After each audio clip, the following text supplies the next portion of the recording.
ඒ කාලයේ ഘോഷිතාරාම විහාරය තුල වාසය කළ භික්ෂුන් වහන්සේලා අතර ධර්මයේ පිළිබඳ හා විනය පිළිබඳ මතභේදයක් ඇති විය.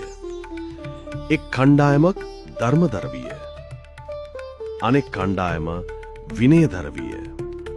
ඒ දෙපාර්ශවය අතර උණුසුම් වාද විවාද ඇති වුණා. ඒ ආරවුල නිසා විහාරය තුල සාමය සහ සංසුන් බව ගිලිහි ගියා. භාග්‍යවතුන් වහන්සේ මහත් වූ කරුණාවකින් භික්ෂුන් වහන්සේලා අතර ඇති වූ මේ ආරවුල අවසන් කිරීමට නොඑක ආකාරයෙන් ධර්මයේ දේශනා කළා. නමුත් භික්ෂුන් වහන්සේලා භාග්‍යවතුන් වහන්සේගේ වචනයටවත් ගෞරවයක් නොදක්වමින් තමන්ගේ මතයම අල්ලාගෙන තව දුරටත් වාද විවාදවල නිරත විය. භික්ෂුන් වහන්සේලාගේ නොහික්මුණු ස්වභාවය නිසා භාග්‍යවතුන් වහන්සේ තනිවම පාරිලෙය්‍ය නම් වනයට වැඩම කළා.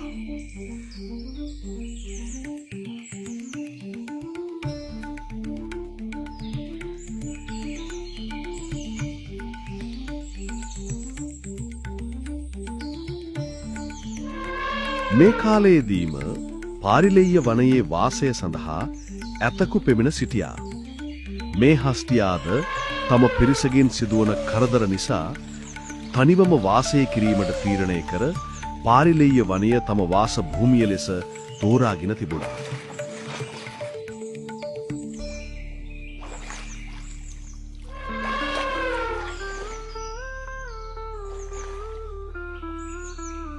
මහා කාරුණික බුදුහිමියන්ව පළමු වරට දකින ඇත්රජු උන්වහන්සේ කෙරෙහි මහත් වූ ප්‍රසාදයට පත්වී උන්වහන්සේට ගෞරව දැක්වුවා.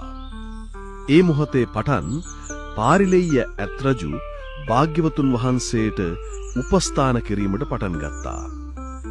පාරිලෙය්‍ය ඇත්රජු කොළ අත්තක්ගෙන භාග්‍යවතුන් වහන්සේ වැඩ සිටින භූමිය අවට පිරිසිදු කළා.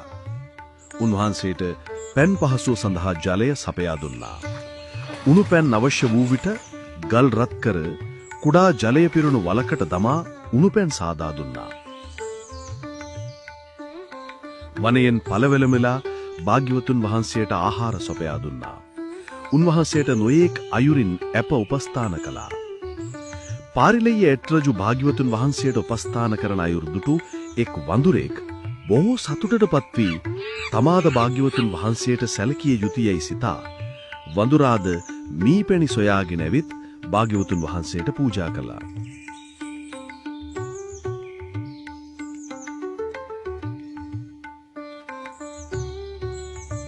පාරිලෙය්‍ය හස්තියා හා වඳුරා එක්ව භාග්‍යවතුන් වහන්සේට ඇප උපස්ථාන කළා. භාග්‍යවතුන් වහන්සේ වනයෙන් එළියට වැඩම කරන අවස්ථාවන් වලදී පාරිලෙය්‍ය ඇත්රජු උන්වහන්සේ පිටුපසින් ගමන් කර ආරක්ෂා කළා. රාත්‍රී කාලයේ භාග්‍යවතුන් වහන්සේට ආරක්ෂාව සපයමින් පාරිලෙය්‍ය හස්තියා දණ්ඩක්ගෙන භාග්‍යවතුන් වහන්සේට ආසන්න වනයේ ගමන් කරනවා. ඊ අයුරින් පාරිලෙය්‍ය හස්තියා භාග්‍යවතුන් වහන්සේට වස්තුන් මාසයම මහත් වූ ගෞරවාදරයෙන් ඇප උපස්ථාන කළා. දිනක් වඳුරා ගසක අත්තකින් වැටි මරණයට පත්විය. එහෙත් භාග්‍යවතුන් වහන්සේ කෙරෙහි සිත පහදවාගෙන මීපැණි පූජා කළ පිණේන දිව්‍ය ලෝකයේ දිව්‍ය පුත්‍රයෙකු වී උපත ලැබුවා. මේ කාලයේදී ආනන්ද තෙරුන් වහන්සේ සමග භික්ෂුන් වහන්සේලා පාරිලෙය්‍ය වනයේට භාග්‍යවතුන් වහන්සේ සොයා වැඩම කළා. ආනන්ද තෙරුන් වහන්සේට බුදුහිමියන් වෙත යාම වළක්වමින් පාරිලෙය්‍ය හස්තියා මගහර ස්වමින් බාධා සිදු කළා. ආනන්ද තෙරුන් වහන්සේ භාග්‍යවතුන් වහන්සේට නැවත විහාරයට වැඩම කරන ලෙස ආරාධනා කළා.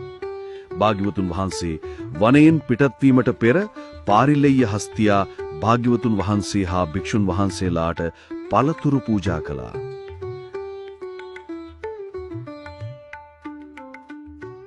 පසුදින භාග්‍යවතුන් වහන්සේ හා භික්ෂුන් වහන්සේලා පාරිලෙය්‍ය ඇත්රජුගෙන් සමුගෙන නැවත ජේතවනාරාමයට වැඩම කළා. භාග්‍යවතුන් වහන්සේ නොපෙනී යනතුරුම පාරිලෙය්‍ය ඇතු ඉමහත් ශෝකයෙන් බලා සිට ශෝකය දරාගත නොහැකිව පාරිලෙය්‍ය ඇතු මරණයට පත්විය. භාග්‍යවතුන් වහන්සේ කෙරෙහි සිත පහදවාගෙන මරණයට පත් වූ පාරිලෙය්‍යත් රජු දිව්‍ය ලෝකයේ දිව්‍ය සම්පත් සහිතවම පාරිලෙය්‍ය දිව්‍ය පුත්‍රයා නමින් පහළ විය.